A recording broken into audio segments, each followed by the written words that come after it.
Class आज हम करेंगे क्वेश्चन नंबर 9। क्वेश्चन नंबर 9 जो है क्वेश्चन नंबर 8 तक हम लोगों ने किया था। इसमें 4-5 क्वेश्चन थे। लास्ट जो भी क्वेश्चन हम लोगों ने रिसेंटली किए वो तो रिड्यूसिंग बैलेंस मेथड के। अब इस क्वेश्चन में जो हमारा मेथड है डेप्रिसिएशन का वो है ओरिजिनल कॉस्ट, वही फिक्स इंस्टॉलमेंट मेथड जो पहले 3-4 क्वेश्चन में हम कर चुके हैं। ठीक है, और मुझे उम्मीद है आप लोगों ने उसकी प्रैक्टिस भी की होगी और आप लोगों की उस पर अब ग्रिप भी होगी। तो हम क्वेश्चन को स्टार्ट करते हैं। क्वेश्चन के मुताबिक A and company purchase the machinery for ₹160,000 on 1 जुलाई 2001। 1 जुलाई 2001 को ए एंड कंपनी ने 1,60,000 से मशीनरी परचेज़ की है। अकाउंट्स जो बुक्स ऑफ अकाउंट्स हैं वो क्लोज हो रहे हैं 31 दिसंबर को हर साल। 30 जून 2004 को यानी 2001 में परचेज़ करने के बाद 30 जून तक उन्होंने उसको इस्तेमाल किया। 30 जून 2004 को उन्होंने उसको सेल आउट कर दिया 70,000 में और एक नई मशीन उसी डेट को परचेज़ कर दी। यानी 30 जून की को कंपनी की 2 ट्रांजैक्शन हो रही हैं मशीन से रिलेटेड। एक तो पहली मशीन सेल आउट की जा रही है, हम देखेंगे उसमें आया प्रॉफिट हो रहा है लॉस, क्योंकि मैंने आपको लास्ट क्वेश्चन में भी बताया था कि जहाँ भी सेल करोगे आप पहले वाली मशीन को वहाँ पे आपने देखना आया हमें प्रॉफिट हुआ है या लॉस हुआ है। फिर प्रॉफिट होगा उसको रिकॉर्ड करेंगे, लॉस होगा तो हम उसको रिकॉर्ड कर लेंगे। अब यहाँ पे उसी डेट पे एक नई मशीन भी परचेज़ की जा रही है, यानी वो मशीन तो सेल आउट कर दी ना, उसी डेट पे नई मशीन परचेज़ करने के बाद कंपनी उसको इस्तेमाल करेगी और अपने बुक्स ऑफ अकाउंट्स को जब 30 जून को क्लोज़ करे 31 दिसंबर को क्लोज़ करेगी तो देखेंगे कि 30 जून को जो मशीन परचेज़ की थी उस पर डेप्रिसिएशन कितनी है। आपने मशीन अकाउंट बनाना है फॉर अप टू 2004। तो हम स्टार्ट करते हैं क्वेश्चन को। सबसे पहले आपने 1 जुलाई 2001 को मशीन परचेज़ की। हमें मालूम है जब भी हम मशीन पर एसिड परचेज़ करते हैं हमारा एसिड इंक्रीज़ होता है, बैंक अकाउंट क्रेडिट हो जाता है। तो जब हम इसको मशीनरी के अकाउंट में लेजर में पुट करेंगे तो हमारी वैल्यू आएगी बैंक अकाउंट के नाम से और 1,60,000। ठीक है, और कोई ट्रांजैक्शन नहीं है, सिर्फ साल के एंड पे आपने डेप्रिसिएशन चार्ज करनी है। जब आप डेप्रिसिएशन चार्ज करोगे वो आपने करनी है 31 दिसंबर 2001 को। डेप्रिसिएशन आपको मालूम है आपका एक्सपेंस होता है जो आपके एसिड की वैल्यू को रिड्यूस कर देता है। तो आपका है स्ट्रेट लाइन मेथड, हम 160,000 पे लेंगे। स्ट्रेट लाइन मेथड में आपको मालूम है हम बुक ओरिजिनल कॉस्ट पे ही डेप्रिसिएशन को चार्ज करते हैं, चाहे जितने सालों के लिए भी आपसे पूछा जाए। अब यहाँ पे वैल्यू है 160,000, इसको rate of depreciation is 15% divided by 100 into. अब क्योंकि आपने एसिड परचेज़ किया 1 जुलाई को, जुलाई से लेके 31 दिसंबर तक वो इस्तेमाल में रहा है और वो 6 मंथ्स बनते हैं, तो आप 6/12 करेंगे तो आपके पास डेप्रिसिएशन मतलब पहले साल में जो रिड्यूसिंग बैलेंस हुई है वो हुई है 12,000 से। ठीक है, और कोई ट्रांजेक्शन नहीं है तो हम अपने बुक्स ऑफ अकाउंट्स को क्लोज़ कर देते हैं।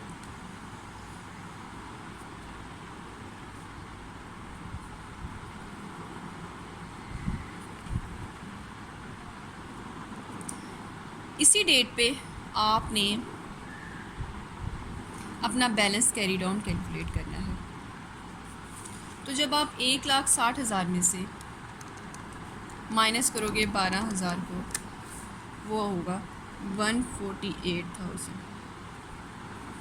ठीक है, अगला साल शुरू होगा विच विल बी 1 जनवरी 2002 और बैलेंस अप्रूव्ड।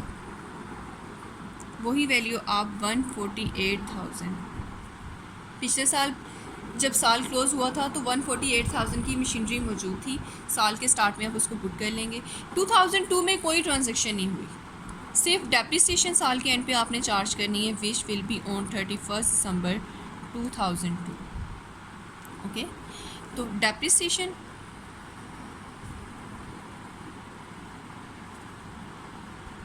अब क्योंकि स्ट्रेट लाइन मेथड है, फिक्स इंस्टॉलमेंट मेथड है, फिक्स इंस्टॉलमेंट मेथड में हम ओरिजिनल कॉस्ट पे डेप्रिसिएशन चार्ज करते हैं। हम 160,000 पे लेंगे डेप्रिसिएशन, 160,000 पे लेंगे। आपने फ़र्क दोनों मेथड्स में याद रखना है। ओरिजिनल कॉस्ट पे डेप्रिसिएशन चार्ज की जाती है फिक्स इंस्टॉलमेंट मेथड में, और बुक वैल्यू पे चार्ज की जाती है रिड्यूसिंग बैलेंस मेथड पे। रेट ऑफ डेप्रिसिएशन है 15%। अब इसमें हम पूरे साल के लिए चार्ज करेंगे, हमें इसमें मंथ्स लेने की ज़रूरत नहीं है। ओके उसमें पहले तो ये था ना कि मिड ऑफ द ईयर में जाके आपने परचेज़ किया था तो हमने जितने महीने इस्तेमाल किया था हमने वो उसके अकॉर्डिंगली करना था। अब यहाँ पे डेप्रिसिएशन पूरे साल के अगेंस्ट हो रही है तो हमें मंथ्स को देख कंसीडर करने की ज़रूरत नहीं है। डेप्रिसिएशन का एक्सपेंस होगा 24,000 और कोई ट्रांजेक्शन नहीं हुई इस साल भी, हम अकाउंट्स को क्लोज़ कर देंगे।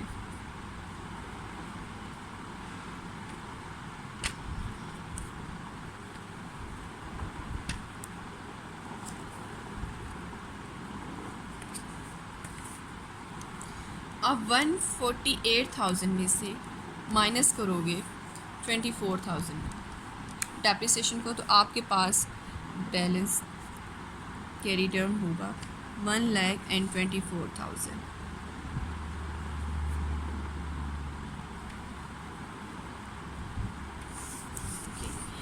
अगला साल जो आपका स्टार्ट होगा, हमने 4 सालों के लिए अकाउंट्स बनाने, हमारा तीसरा साल शुरू हो रहा है 2003। हमारे पास बैलेंस टोटल होगा और वो होगा 1,24,000 से। अब आप 124,000 पे डेप्रिसिएशन चार्ज नहीं करेंगे क्योंकि स्ट्रेट लाइन मेथड है, तो हम साल के एंड पे हमारी और तो कोई ट्रांजैक्शन नहीं है, हम बुक वैल्यू पे ही लेंगे और बुक वैल्यू थी 160,000, आप 160,000 पे ही लेंगे।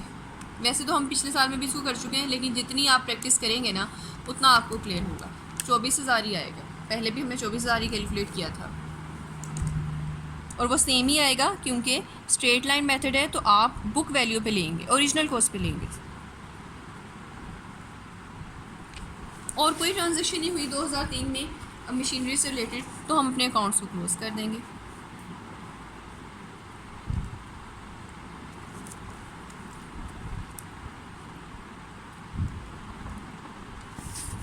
और अपना बैलेंस भी कैलकुलेट कर लेंगे।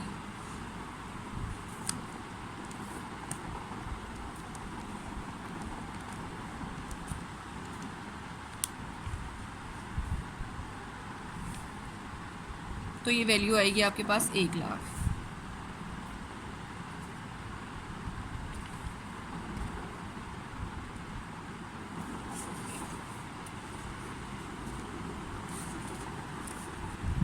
अगला साल स्टार्ट हो रहा है आपका 1 जनवरी 2005। अब इसी में चल के हुआ था, सॉरी 4,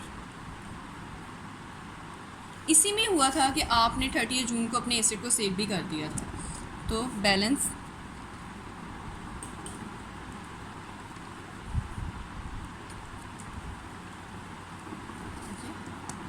अब यहाँ पे अगली ट्रांजैक्शन हो रही है 30 जून को।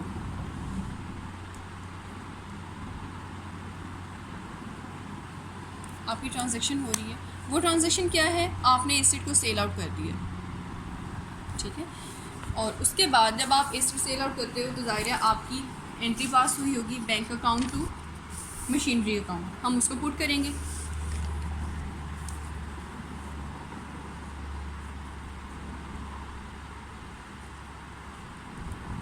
आप एसेट सेल आउट कर रहे हो 70,000 से, और उसके बाद आपने इस साल पे क्योंकि किया तो आपने 30 जून तक जितना आपका डेप्रिसिएशन था आपने वो भी चार्ज करना है। तो डेप्रिसिएशन ज़ाहिर है आप किस पे चार्ज करेंगे,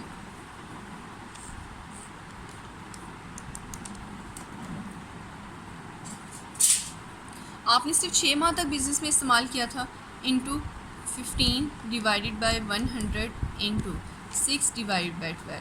30 जून को सेल आउट करने की वजह से आपका जो डेप्रिसिएशन होगा इसमें इस मशीनरी पे वो होगा 12,000 से। ये तो हमने इससे रिलेटेड जो आपकी ट्रांजैक्शन थी उनको हमने रिकॉर्ड कर दिया। अब हम ये देखेंगे सेल कर रहे हैं, अब हम ये देखेंगे कि आया प्रॉफिट हो रहा है या लॉस हो रहा है। उसके लिए आपको वर्किंग करनी पड़ेगी। वर्किंग में आप करोगे वैल्यू ऑफ मशीन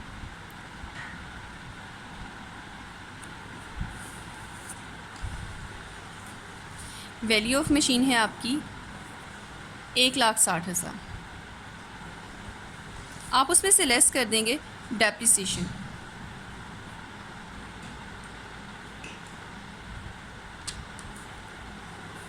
पहले साल में डेप्रिसिएशन थी 12,000, अगले साल में थी 24,000, फिर दोबारा 24,000 और इस साल थी 12,000। अगर आप देखें तो ये होगी आपकी 12,000 प्लस अगले साल की 24,000 प्लस अगले साल की फिर 24,000 और इस साल क्योंकि आपने मिड ऑफ द ईयर में जाके इसको सेल कर दिया तो ये फिर 12,000 ही है। तो ये टोटल डेप्रिसिएशन होगी आपकी 72,000।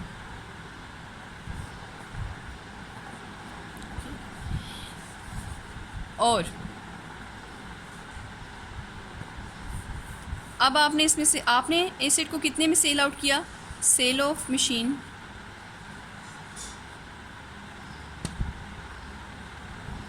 70,000।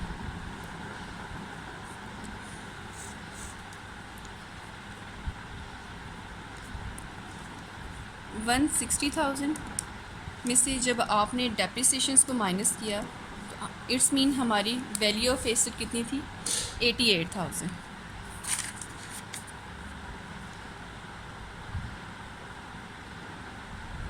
आपने सेल आउट कितने में कर दिया? सिर्फ 70,000 में। अगेन आपने लॉस पे सेल, कंपनी ने लॉस पे सेल, पिछले क्वेश्चन में भी ऐसा ही था। यानी आपने 160,000 का जो एसेट परचेज़ किया था उसको 2001 से लेके 30 जून 2004 तक इस्तेमाल करने के बाद उसकी वैल्यू कितनी थी? 88,000 मार्केट में। लेकिन आपने उसको कितने में सेल आउट कर दिया? आपने सिर्फ 70,000 में सेल आउट कर दिया। इट्स मीन 88,000 से 70,000 का जो डिफरेंस है वो आपने लॉस, आपका लॉस होगा। माइनस करोगे आप 70,000 को, इट विल बी 18,000। ये आपका लॉस होगा।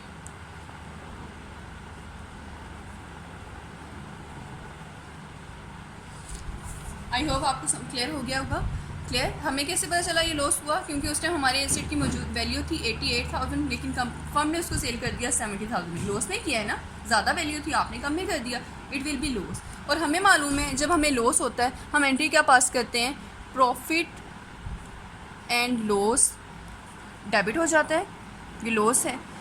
और क्रेडिट क्या होता है? जो जिसके अगेंस्ट ये आप कौन सा आपने एसेट जो है वो सेल किया है। यानी मशीनरी आपने लॉस में सेल की है तो आप मशीन एंट्री आपकी ये पास होगी 18,000 से।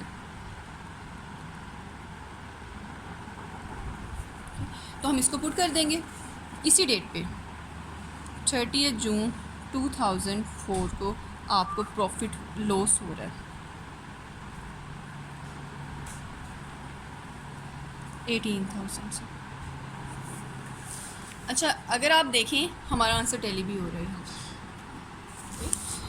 ये होगी, ये तो इस मशीन से रिलेटेड थी ना। इसी डेट पे कंपनी क्या कर रही है? कंपनी एक और मशीन भी परचेज़ कर रही है सेम डेट को, यानी 30 जून 2004 को कंपनी ने मशीन परचेज़ की है। एक और मशीन, यही ये तो सेल कर दी ना, एक और मशीन कंपनी परचेज़ कर रही है। और आपको मालूम है जब कंपनी हम एसेट परचेज़ करते हैं, बिजनेस एसेट परचेज़ करता है, एसेट इंक्रीज़ होता है, asset will be debit and credit होगा बैंक अकाउंट।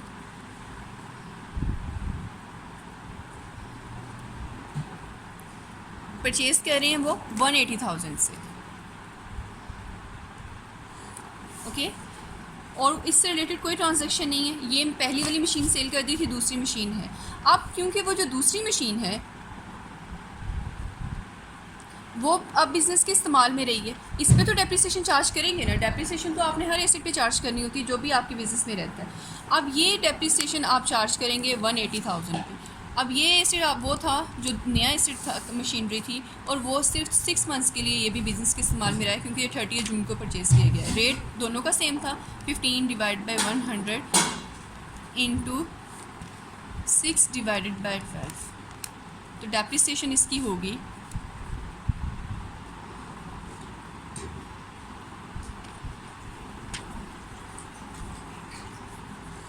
13,500 और ये होगी, अकाउंट्स क्लोज हो रहा है ये 31 दिसंबर 2004, ओके। और कोई ट्रांजैक्शन नहीं है, हम बुक्स ऑफ अकाउंट्स को